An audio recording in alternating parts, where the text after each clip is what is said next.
একেবারে এইভাবে নবী আমার ধরলেন আর চাদর দিয়ে আমার নবী এই জায়গাটা ঢাকা দিলেন, কারণ এই খ্রিস্টান যে থাপ্পড়টা মারছে রে আব্বু, এই থাপ্পড়টা নবীর গাল মোবারকে চারটা দাগ লাগিয়া গেছে। আমার নবী কই, আমি খেজুর যদি বাড়িতে লইয়া যাই, আমার হাসান যদি আমার গালের মধ্যে দাগগুলা দেখে, আমার মা ফাতেমা যদি আমার গালের মধ্যে এই দাগগুলা দেখে,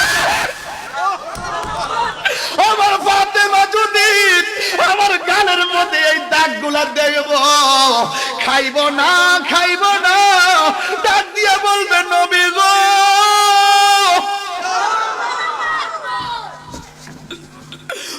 মায়ের নবী গালের মধ্যে কেন থাপ্পড় দেখা যায়, কারণ কো নাইলে খাবার হারাম কইরা দিমু। এই জন্য এইভাবে মুখের মধ্যে কাপড়টা দিয়া সোজা চলে গেছে বাড়িতে, কেউ যেন না দেখে।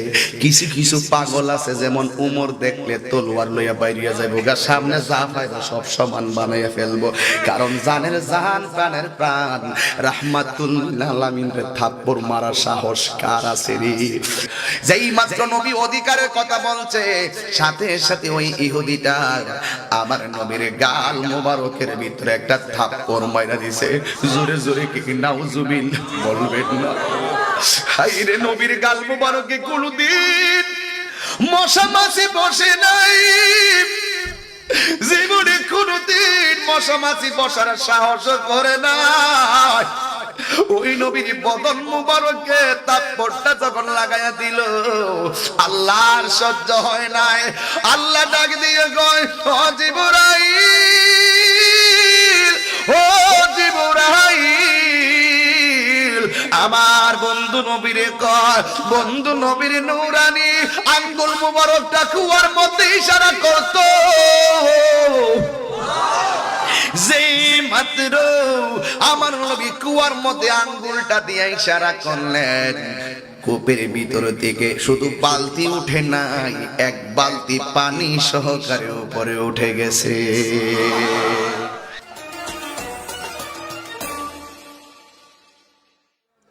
জায়গা হয় না, আমি একবার বলেছি কেউ আসবেন না, যার যার জায়গায় গাছতলায় বাসতলায় বসে বসে আজকের বয়ান শোনেন। আশেপাশে দোকান আছে না নাই?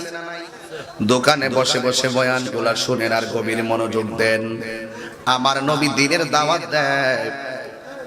দেয়। আমার নবী রাতের বেলা আল্লাহরে ডাক দিয়ে, কে আল্লাহ, কি এমন জায়গায় তুমি আমারে পাঠাইছো, যেই জায়গায় কন্যা সন্তানকে অপমান মনে করে জীবন্ত কবর দেয়? বাপরে বাপ, কত চ্যালেঞ্জিং সময়! আল্লাহু আকবার বলবেন না?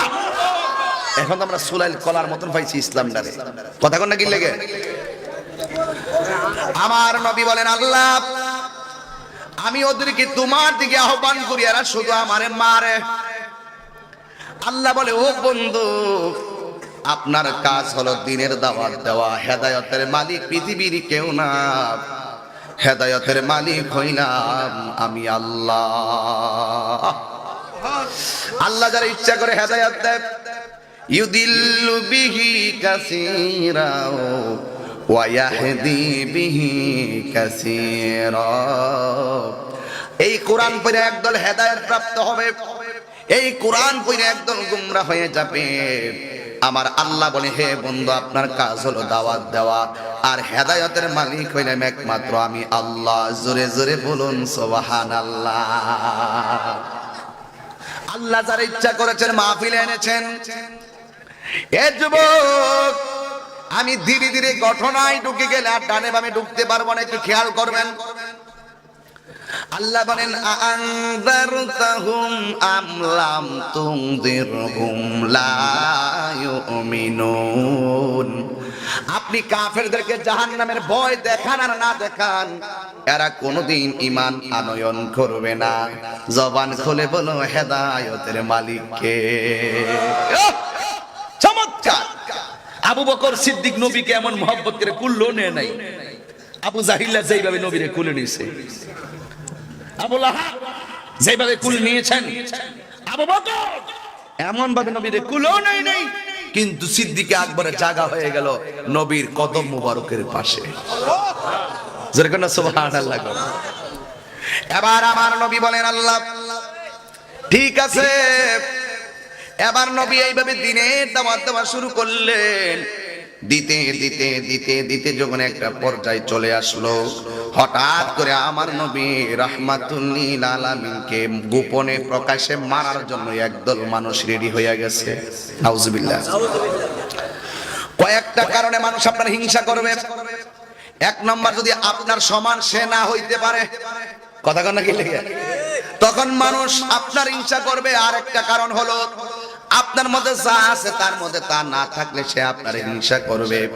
এবার আমার নবী রাহমাতুল লিল আলামিন তখন তিনি রাতের বেলা ঘরে শোয়া। বন্ধুরে আমার মুরব্বি আব্বারা, আমার নবী আপনার নবী ঘরের মধ্যে শোয়া। ওই মুহূর্তে বিয়াদবরা রাতের বেলা পরামর্শ করলেন, মুহাম্মদ, জোরে বলুন সাল্লাল্লাহু আলাইহি ওয়াসাল্লাম, যেইভাবে ধর্মের প্রচার করতে করতে মানুষের ভিতরে ইসলামটা ঢুকাইয়া দিছে, আমাদের বাপ দাদার ধর্মের মধ্যে চুনকালি লাগতেছে। এখন একটা কাজ করতে হবে, ইসলামের ধারাকে যদি দাফন করতে হয় নবীকে দুনিয়া থেকে বিদায় করে দিতে হবে। জোরে জোরে বলুন নাউজুবিল্লাহ। যারা জ্ঞান আছে আপনারা বুঝবেন। আমি শুরুতে বলছিলাম দুনয়নে রাসূল পাক দেখলে কেমন হতো, জন্ম আমার নবীর যুগে হলে কেমন হতো, জন্ম আমার নবীর যুগে হলে কেমন হতো। এই কেমন হইতো? এই নবীর যুগের জন্ম হইলে কেমন হইতো? কেমন হইতো বুঝি না। নবীর পিঠের মধ্যে এক বিয়াদবে উঠে নারী বুড়ি চাপাই দিছে। আমরা যদি ওই সময় থাকতাম নিজের বুকের মধ্যে তীর লইতাম, নবীর গায়ে লাগতে দিতাম না। কথা বলেন ঠিক না ঠিক? এটা আমাদের মন মানসিকতা। এবার আল্লাহর হাবিবকে মারার জন্য যখন ষড়যন্ত্র শুরু করলো, আমার আল্লাহ বলেন, বন্ধু মনে রাখবেন, পৃথিবীর সব যদি বিরুদ্ধে লেগে যায় কিছুই করতে পারবে না। সাথে আছেন কে? ওয়া মাকারু ওয়া মাকারাল্লাহ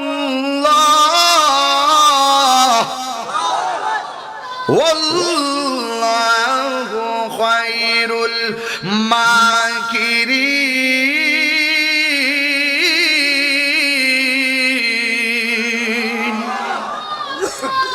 তুমি যতই ষড়যন্ত্র করো না কেন, ষড়যন্ত্রের স্বভাব আল্লাহ আরশ আজিম থেকে দিয়ে দেবে ইনশাআল্লাহ। কথা বলেন ঠিক কিনা? এই জন্য নবীকে মারার ষড়যন্ত্র করলো। নবীর উপরে আল্লাহ পাকের রহমত আছে না নাই? নবী বলেন, আল্লাহ রাব্বুল আলামিন আমাকে 6টা মর্যাদা দান করেছেন, পৃথিবীর কাউকে 6টা মর্যাদা দান করে নাই। এর মধ্যে একটা হলো আমার আল্লাহ আমাকে শেষ নবী বানাইছে। আদম নবী কি বলতে পারবে আমি শেষ নবী? কি বলতে পারবে? আমার নবী বলেন আল্লাহ আমাকে শেষ নবী বানাইছে। 2 নম্বর হলো প্রত্যেকটা নবীর জন্য আলাদা আলাদা জায়গা ছিল নামাজের জন্য, কিন্তু আমার আল্লাহ রাব্বুল আলামিন গোটা পৃথিবীর জমিনটাকে আমার উম্মতের জন্য, আমার জন্য মসজিদ বানায়া দিয়েছে। আল্লাহু আকবার। এই জন্য যুবক ভাইরা মরতে হবে, কবরে যাইতে হবে। যারা গেছে তারা জানে কবরটা কেমন। এবার আমার নবীর তারা মারার জন্য যখন রেডি হইয়া গেল, আপনারা বলেন রক্ষা করার মালিক কে? এবার আমার নবী একদিন আয়েশা সিদ্দিকা রাদিয়াল্লাহু তাআলা আনহাকে ডাক দিয়ে বলে, আয়েশা, দ্বীনের দাওয়াত দেওয়ার জন্য হুকুম করেছেন কে? বলেন, বন্ধু হ্যাঁ আপনি চালিয়ে যান, আমি আপনার সাথে আছি। এই কথা বলার পরে আয়েশা সিদ্দিকারে ডাক দিয়ে বলে, আয়েশা গো, ও আয়েশা, আমি যাবো এমন একটা জায়গায় যেখানে আল্লাহর নাম নেওয়ার মতন কেউ নাই, নবীর নাম নেওয়ার মতো কেউ নাই, কুরআন পড়ার মতো কেউ নাই। ও আয়েশা, আমি যাবো সেখানে যেখানে আল্লাহর নাম নেওয়ার মতো কেউ নাই। এবার আমার নবী রাহমাতুল লিল আলামিন যখন এই কথা বললেন, আয়েশা সিদ্দিকা তো নবীর স্ত্রী, ডাক দিয়া বলে, ইয়া রাসূলুল্লাহ, যদি ওরা আপনারে মাইরা ফালাই। আমার নবী কয়, হয় আয়েশা, আমাকে আল্লাহ রাব্বুল আলামিন আমার মাঝে এমন একটা ভয় দিছে, আমারে যারা দেখবে এরা কখনো আমাকে মারতে পারবে না। দেখেন না, যুদ্ধের ময়দানে সব সাহাবীরাই শহীদ হইল অনেকেই, কিন্তু আমার নবীকে কেউ শহীদ করতে পারে নাই। নবী কই, ওয়া নুসিরতু বিরুবে, আমার মাঝে আল্লাহ একটা ভয় দিছে, মানুষ আমাকে মারতে আসলে আমার চোয়াল থেকে এইভাবে দুইটা চুক্কা দাঁড়ায় যেত তাকে খাওয়ার জন্য। হেফাজতের মালিক কে? জবান খুইলা বলে হেফাজতের মালিক কে? এবার আমার নবী রাহমাতুল লিল আলামিন যেই মাত্র রওনা হবে, রওনা হইয়া এমন একটা জায়গায় গেলেন, যেই জায়গায় যাওয়ার পরে একটা মানুষ আল্লাহর নাম বুঝে না। একটা বিধর্মী আমার নবীরে প্রশ্ন করে, কে গো তুমি? তুমি যেই রাস্তা দিয়া যাও, পাথরগুলা তোমার কদমের নিচে পড়লে তুলার মতো নরম হতে দেখা যায়। আরো জোরে কইছো সুবহানাল্লাহ বলেন। কে তুমি? রাস্তা দিয়ে হাঁটলে গাছগুলা চুকে গিয়ে তোমাকে সালাম দেয়। কে গো তুমি? হাঁটার পরে কপালটা ঘেমে গেলে ওই ঘামের ফুটা থেকে ওই মণিমুক্তার মতন চিক চিক চিক চিক করে। কে তুমি? যেই মাত্র বলছে কে তুমি, ওরা জিজ্ঞেস করে তুমি কার ইবাদত করো? তোমার মা। আর এই দিক দিয়ে আবু বকর সিদ্দিক রাদিয়াল্লাহু তাআলা আনহু, যার মেয়েকে আমার নবী বিয়ে করেছেন, মেয়ের নামটা হলো হযরত আয়েশা সিদ্দিকা রাদিয়াল্লাহু তাআলা আনহা। আয়েশা সিদ্দিকা রাদিয়াল্লাহু তাআলা আনহা ঘরের ভিতরে ওই সিদ্দিকে আকবর বাড়ি থেকে শুনলেন ঘরে কোনো খাবার নাই। আমার দেশের মেয়ের জামাই যখন বিদেশ থাকে, মেয়ের বাবা বাড়ি থেকে তার খোঁজ খবরটা বেশি নেই। মা যদি ভালো কিছু রান্না করে বা মেয়ের বাড়ির কাছে হলে খাবারটা মেয়ের বাড়িতে পাঠাইয়া দেয়। এবার আবু বকর সিদ্দিক রাদিয়াল্লাহু তাআলা আনহু যেই মাত্র শুনলেন আমার নবী বাড়ির মধ্যে না, বাবা হিসাবে তিনি কিছু খেজুর নিয়ে আসলেন। আয়েশারে ডাক দিয়ে কই, আয়েশা, ও আয়েশা গো, আমি শুনেছি আল্লাহর হাবিব দুনিয়ার ভিতরে নাই। ও আয়েশা, আমি তোমার জন্য কিছু খেজুর নিয়ে আসছি, বাবা হিসাবে দায়িত্ব পালন করলাম। আয়েশা সিদ্দিকা এইভাবে খেজুর গোলা নিয়ে তাকাইয়া রইলেন। আমার আবু বকর বলেন, আয়েশা তুমি একটু খেয়ে নাও। আয়েশা ডাক দিয়ে কই, বাবা আমি খাইতে পারি না গো। কই কেন খাও না, তোমার কি খোদা নাই? আয়েশা সিদ্দিকা সুন্দর করে পৃথিবীর নারী সমাজকে জানাইয়া দিছে, ও বাবা, বাবা গো, আমি কেমনে খেজুরটা মুখে দিমু? আমার নবী তো কোনোদিন আমার সারা কোনোদিন খাই না।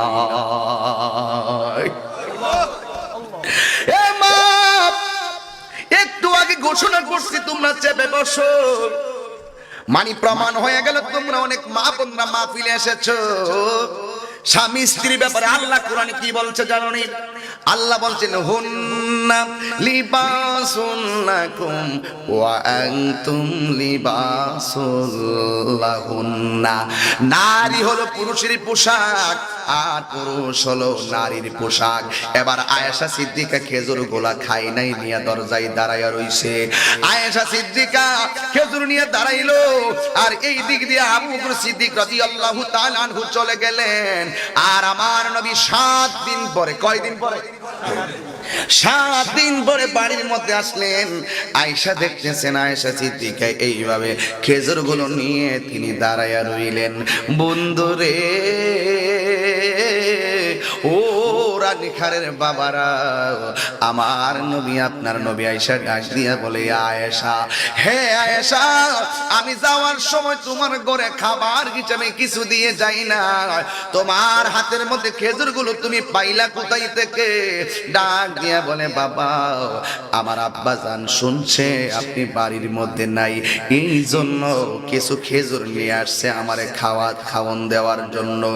আমার নবী ডাক দিয়া বলে, আয়েশা, ও আয়েশা গো, তুমি কেন খেজুর গোলা খাইলা না? তুমি খাইলে তো তোমার খোদাটা দূর হইয়া যাইত। আয়েশা সিদ্দিকা ডাক দিয়া কয়, নবীজি,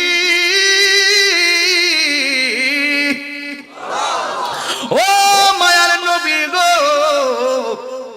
আমি কেমনে খেজুর মুখে দেব? আমাকে ছাড়া তো আপনি কিছুই খান না, আমি আপনার ছাড়া আমি কেমনে খামো? এই জন্য আমি খেজুর গুলা খাই নাই। ও যুবক, আয়েশার হাতে খেজুর, আমার নবী মহব্বত আলোচনা করতেছেন দুইজন। হঠাৎ করে একজন স্ত্রী নবীর স্ত্রী আইসা ডাক দিয়ে, কি নবী গো, আপনি কারে বেশি মহব্বত করেন? আপনার তো স্ত্রী অনেক, আপনি কারে বেশি মহব্বত করেন? আমার নবী ডাক দিয়া কই, কি প্রশ্ন করলাম? এই প্রশ্ন তো কেউ করে নাই, আমি কারে বেশি মহব্বত করি। এখন সামনে যদি নবী কয় আয়েশারে করি, তাইলে ওই স্ত্রী রাগ করব, ওই স্ত্রীরে বললে আয়েশা সিদ্দিকা রাগ করব।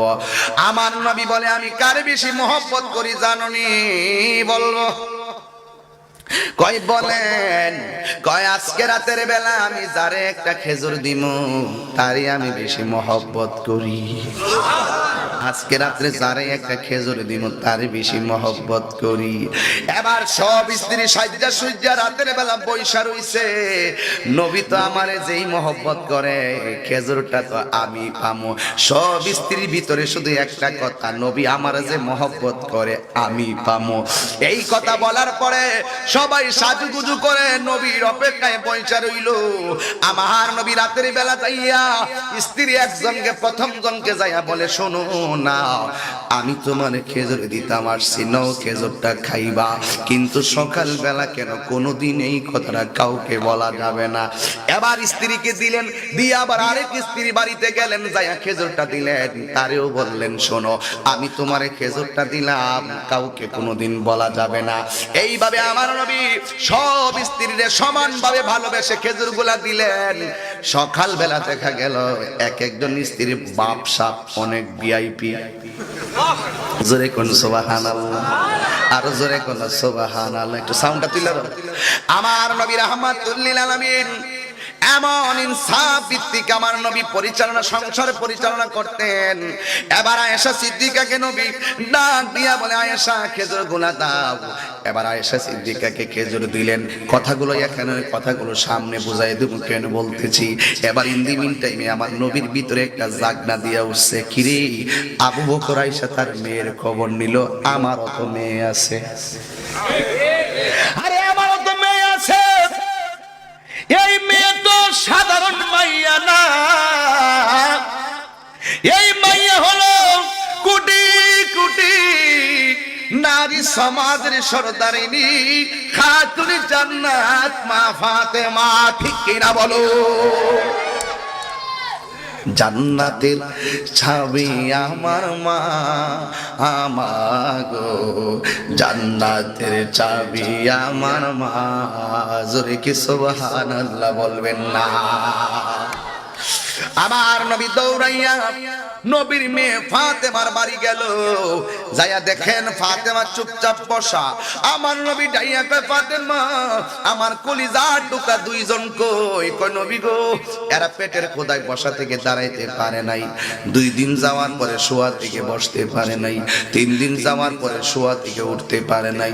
4 দিন যাওয়ার পরে পেটটা পিঠের সঙ্গে লাগাইয়া, পেটটা জমিনের সঙ্গে লাগাইয়া উপর হইয়া পড়ে আছে গো নবী। ওরা ক্ষুধার যন্ত্রণায় দাঁড়াইতে পারে না। এই কথা বলার পরে আমার নবী বলে, তারা কোথায় আছে? এই কথা বইলা যখন ঘরের ভিতরে ঢুকলেন, ঢুইকা দেখতেছেন হাসান হুসাইন পেটটা জমিনের মধ্যে লাগাইয়া এমন ভাবে পেটের ক্ষুধায় কাতরাইতেছে। মা ফাতেমা ডাক দে, উঠতে পারে না। যেই মাত্র বলল হুসাইন, ও হুসাইন গো, উঠো উঠো উঠো। হুসাইন গাট্টা লড়াই নাও, হাসানও গাট্টা লড়াই নাও। যেই মাত্র মা ফাতেমা বলল, ও হুসাইন তোর নানা আইছে রে। যেই মাত্র নানা আইছে গো, শুনলো কিসের ক্ষুধা, কিসের ক্লান্ত। লাব্বাইক ইয়া রাসূলুল্লাহ বইলা হুসাইন আমার নবীর সামনে দাঁড়ায়া গেল।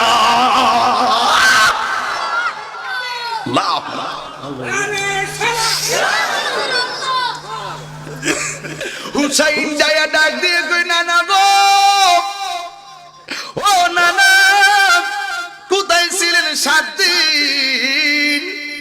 আমার নবী কই না না ভাই খোদাই বুঝি কষ্ট করতেছ? না না সত্যি বলছেন গো নানা। ও নানা আপনি যাওয়ার পরে খোদার যন্ত্রণায় বসা থেকে দাঁড়াইতে পারি নাই, শোয়া থেকে বসতে পারি নাই। আপনি যাওয়ার পরে শোয়া থেকে কাইতে হইতে পারি নাই। ও নানা খোদার কথা এখন কইেন না। আপনি নানা কি জানেন না? আপনারে দেখলে 7 দিনের খোদা দূর হইয়া যায়। আর জোরে জোরে কোন আল্লাহু আকবার। আমার নবী ঘরে ঢুকলেন, কেমন চেহারার ভিতরে কেমন জাদুরি বাবা। হুসাইন কয় নানা যান এতক্ষণ শোয়া থেকে উঠতে পারি নাই, কিন্তু আপনার চেহারা মুবারক এবং কণ্ঠের আওয়াজটা পাইলে আমার ক্ষুধা দূর হইয়া যায়। কি প্রেম আছে নানা নাতির ভিতরে। কিন্তু আমার নবী রহমাতুল লিল আলামিন হুসাইনের ঘরে খাবার নাই, ফাতেমার ঘরে খাবার নাই, নবীর কাছে কোনো টাকা নাই। আপনারা বলেন নবী কি গরিব নবী না ধনী নবী? এই যুবক এরপর নবী একটু টিস্যু থাকলে, এরপরে নবী উম্মতকে শিখায়া গেলেন কাজ করো খেটে খাও কিন্তু ভিক্ষা করো না। নবী আমার ঘর থেকে বের হলেন নাতি এবং মেয়ের মুখে হাসি ফুটানোর জন্য খাবারের তালাশে। এবার তিনি চলে গেলেন একটা জংলার ভিতরে, যাইয়া দেখতেছেন 250 মানুষ একজনের আন্ডারে চাকরি করতেছে। তার সেই লোকটা হলো খ্রিস্টান, খ্রিস্টানের আন্ডারে কাজ করতেছেন। আমার নবী রহমাতুল লিল আলামিন খ্রিস্টানকে বলেন আপনার মাঝে কোনো কাজ আসেনি, মেহেরবানি করে আমাকে একটু কাজ দিতে পারবেন নি? ডাক দিয়া কয় হ্যাঁ একটা কাজ আছে। কূপের ভিতর দিকে যখন পানি তুলবেন, একটা বালতি পানি তুলবেন, একটা করে খেজুর আপনাকে দেওয়া হবে। এবার রহমাতুল লিল আলামিন দুরু জাহানের বাদশা ধনভাণ্ডারের চাবি যেই নবীর হাতে, উম্মতকে শিক্ষা দেওয়ার জন্য নিজের হাতের ভিতরে রশিটা তুলে নিলেন। চিৎকার মেরে কন্যা আল্লাহু আকবার। এই যুবক নবী আমার রশিটা হাতের মধ্যে নিলেন, নিয়ে যখন বালতিটা কূপের মধ্যে ফেললেন, ফেলার পরে আমার নবী একটা বালতি তুললেন, 2টা বালতি তুললেন। নবীর নুরানি হাত মুবারকটা একবার লাল হয়ে গেছে, নুরানি হাত মুবারকটা লাল হয়ে গেছে। লঞ্চের মধ্যে দেখবেন কিছু রশি আছে, টান দিলে হাতে ব্যথা পাওয়া যায়, সফট না একবারে সুবাইলা থাকে, একবারে টান দিলে ব্যথা হয়। কিন্তু আমার নবী বালতিটা কূপের ভিতরে দেয়, আর এমন ভাবে বালতিটা তুলতে তুলতে নবীর হাতটা লাল হয়ে গেছে। ও বন্ধুরে বন্ধুরে বন্ধুরে, আমার নবী যখন বালতিতে পানি তুলতেছেন 39টা বালতি তোলার পরে নবী আমার আর পারে না। এরপরে নবীর হাত মোবারকটা লাল হয়ে গেছে। আল্লাহর লীলা খেলা বোঝা যায় না, হঠাৎ করে বালতির রশিটা ছিঁড়া বালতিটা কুয়ার ভিতরে পড়ে গেছে। এখন আমার নবী আর পানি তুলতে পারে না। খ্রিস্টান মালিক নবীর কাছে আইসা কয় বালতি দিয়ে পানি তুলছেননি? কয় হ্যাঁ তুলছি। খ্রিস্টান তো নবীরে চিনে না। এবার ডাক দিয়া কয় বালতি তুলছেন? কয় 39 বালতি তুলছি। কয় আর একটা বালতি তুলেন। তোলার পরে ওই বালতিটা হলে 40টা হবে, আমি আপনারে 40টা খেজুর দিয়ে বিদায় করে দিব। নবী ডাক দিয়ে কই কেমনে তুলতাম? বালতির রশি তো ছিঁড়ে বালতিটা কুয়ার ভিতরে পড়ে গেছে। এবার ওই মালিক একটা চালাকি কাটাইছে। আমার দেশে দেখবেন কিছু মালিকে শ্রমিকের একটু দোষ পাইলে বেতনটা আটকাইয়া দেয়, এমন কিছু মালিক আছে না? না। কিন্তু আমার নবী বলেন গামটা ছড়ার আগে তার পারিশ্রমিকটা দিয়ে দাও। এবার আমার নবী রহমাতুল লিল আলামিন বলেন কেমনে তুলবো? রশিটা ছিঁড়া তো বালতিটা কুয়ার ভিতরে পড়ে গেছে। আমার ওই লোকটা তখন কৌশল খাটাইয়া কয় বালতি না তুললে একটা খেজুরও পাবেন না। নবী ডাক দিয়ে কয় এটা কেমন কথা? কোন 39টা খেজুর আমারে দিয়া দেন, এটা আমি প্রাপ্য। যখন অধিকারের কথা বললেন, ও যুবক অধিকারের কথা বলার পরে মালিকে কয় কিরে কতগুলো শ্রমিক আমার আন্ডারে কাজ করে, কত মাসের বেতন বন্ধ করে করে দিয়েছি, কেউ প্রতিবাদ করে নাই। আমার সমাজের ভিতরে জালেম মালিক আছে না নাই? জালেম মালিক আছে, হিসাবে বলে একদিন ডিউটি করলে একদিনের বেতন তার প্রাপ্য। কথা বলেন ঠিক কি না বলেন? এ যুবক, আমার নবী ইনসাফওয়ালা।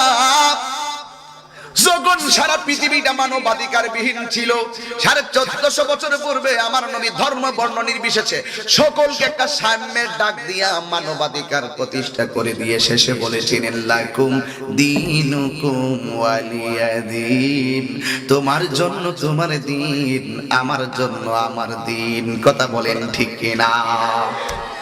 এই জন্য আমার নবী রহমাতুল লিল আলামিন ডাক দিয়া বলেন, আমি তো রশিটা ছিঁড়ি নাই, রশি এমনিতে ছিঁড়া গেছে, আপনার রশি দুর্বল, এটার দোষ কেন আমার উপরে চাপাইয়া দেন। আমি 39টা বালতি পানি তুলেছি, মেহেরবানি করে আমাকে প্রাপ্যগুলা 39টা খেজুর দিয়া দেন, আমি চইলা যাই। যেই মাত্র নবী অধিকারের কথা বলছে, সাথে সাথে ওই ইহুদিটা আমার নবীর গাল মোবারকের ভিতরে একটা থাপ্পড় মাইরা দিছে।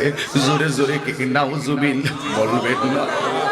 হাইরে, নবীর গাল মোবারকে কোনদিন মশা মাছি বসে নাই, জীবনে কোনদিন মশা মাছি বসার সাহস করে নাই।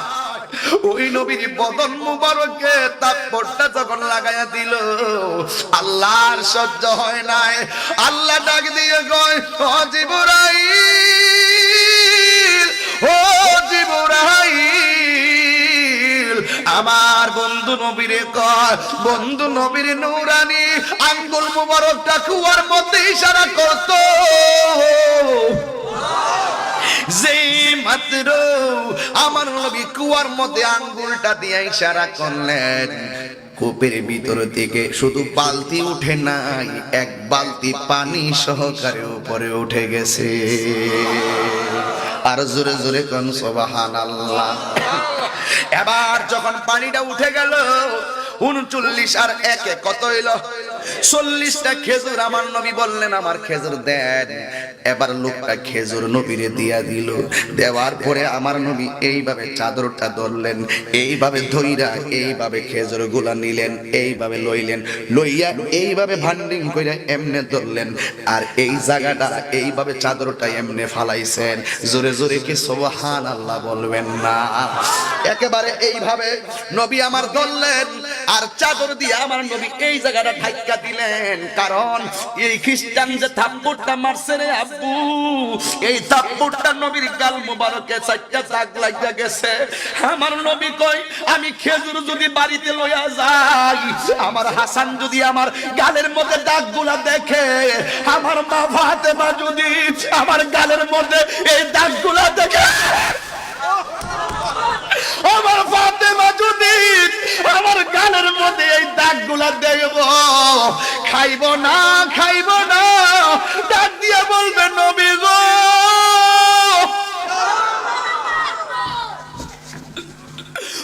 মায়ের নবী, গালের মধ্যে কেন থাপ্পড় দেখা যায়? কারণ কো নাইলে খাবার হারাম কইরা দিমু। এই জন্য এইভাবে মুখের মধ্যে কাপড়টা দিয়া সোজা চইলা গেছে বাড়িতে, কেউ যেন না দেখে। কিছু কিছু পাগল আছে, যেমন উমর দেখলে তলোয়ার লইয়া বাইরিয়া যাইব, গা সামনে যা পাইব সব সমান বানাইয়া ফেলবো। কারণ জানের জান, প্রাণের প্রাণ রাহমাতুল আলামিনের থাপ্পড় মারার সাহস কার আছে রে?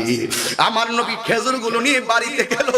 ওই যেই লোকটা থাপ্পড় দিছিল কুয়ার পারে দাঁড়াইয়া রইল, আর মনটা ভালো লাগে না। হাইরে, জীবনে কত মানুষের মারলাম, মনে অশান্তি লাগে নাই। আমি কারে মারলাম, এর এমন ভাবে কষায়া থাপ্পড় মারলাম, একটা প্রতিবাদও করে নাই। আমার আঙ্গুলের ইশারা দিয়া ওই কুয়ার ভিতর থেকে বালতিরা পানি সহকারে উঠাইয়া ফালাইছে, কিন্তু একটা প্রতিবাদও করে নাই। ও কারে মারলাম, এই লোকটা কি ওই লোকটা নি? আমার আম্মা যে মুসলমান হইছিল, হওয়ার পরে আমার যে কইছিল, পুত্রে মনে কষ্ট নিস না, আমি এমন একজনের কাছে কালিমা পড়া মুসলমান হইছি যারে মানলেও কোনো প্রতিশোধ নেই না। এই আওয়াজে মানি না? জোরে বলো সুবহানাল্লাহ। এই আওয়াজে মানি না? জোরে বলেন আল্লাহু আকবার। এবার ওই পাগলা কয় এই লোকটা কি ওই লোকটা নি আমার আম্মা মরার আগে কইছিল পুত্রে এখনো সময় আছে কালিমাটা পড় আমি মার দমক মারছিলাম মাঝে আমারে মরার আগে কইছিল পুত্রে আমি এমন একজনের কাছে কালিমা পড়া মুসলমান হইছি যারে দেখলে বড় মায়া লাগে যারে মারলেও কোনো প্রতিশোধ নেই না আমার মনে হয় এই লোকটাই হইব সেই নবী আমি করলাম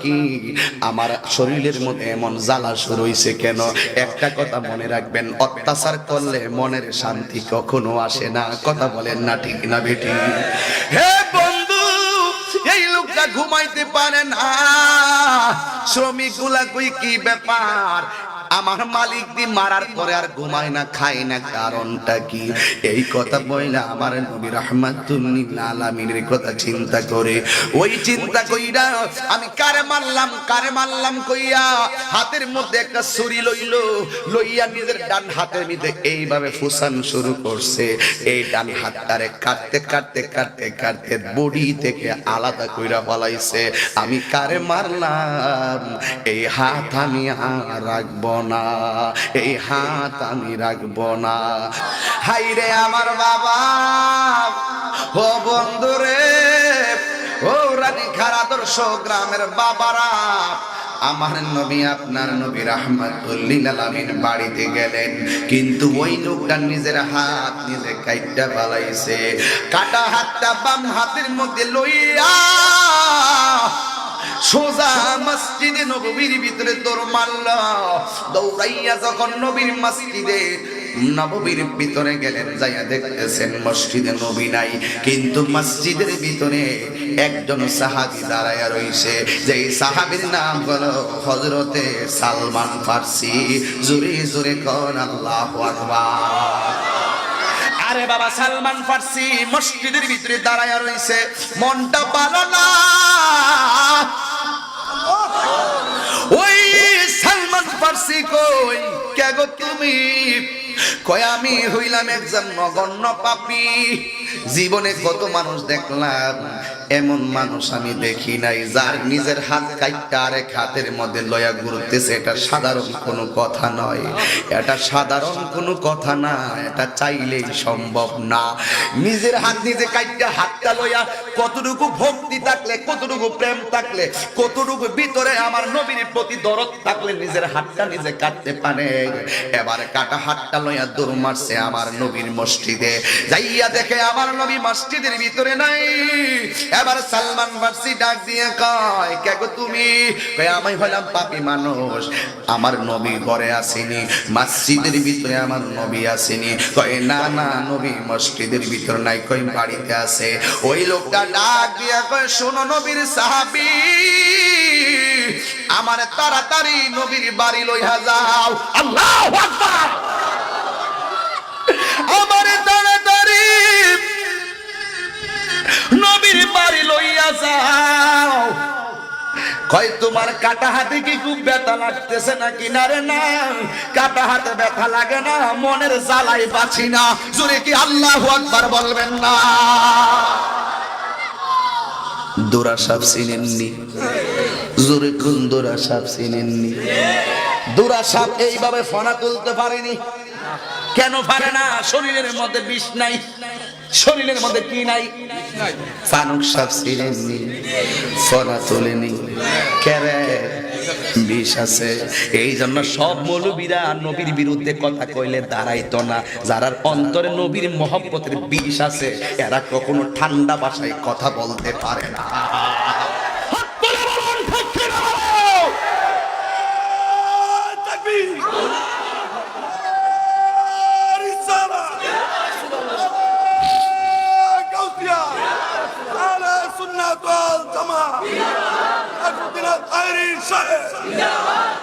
আল্লাহু আকবার আল্লাহু আকবার আর দেখেন আল্লাহু আকবার এবার আমার নবী রাহমাতুল লিল আলামিনের প্রেমে পইরা লোকটা হাত কাটলো এবার হাত ডাক দিয়ে কে সালমান ফারসি তাড়াতাড়ি আমার নবীর বাড়ি লইয়া যাও আমার মনে আর শান্তি লাগতেছে না দুনিয়াদারি ভালো লাগে না 250 জন শ্রমিক কাজ করে, আর হিসাব নেওয়ার প্রয়োজন হয় না। নবীর মহব্বতে সে ঘর থেকে বের হয়ে গেল। এবার যাইতে যাইতে সালমান ফার্সি তারে লইয়া নবীর বাড়িতে গেল। নবী আমার দরজা লাগাইয়া এইভাবে মুখটা ডাইকা খেজুরগুলো বন্টন করে দিতেছেন, আর আনন্দে নবী হাসতেছেন। এই মুহূর্তে সালমান ফার্সি যাইয়া ডাক দিয়া বলেন, ইয়া রাসূলুল্লাহ, নবী গো,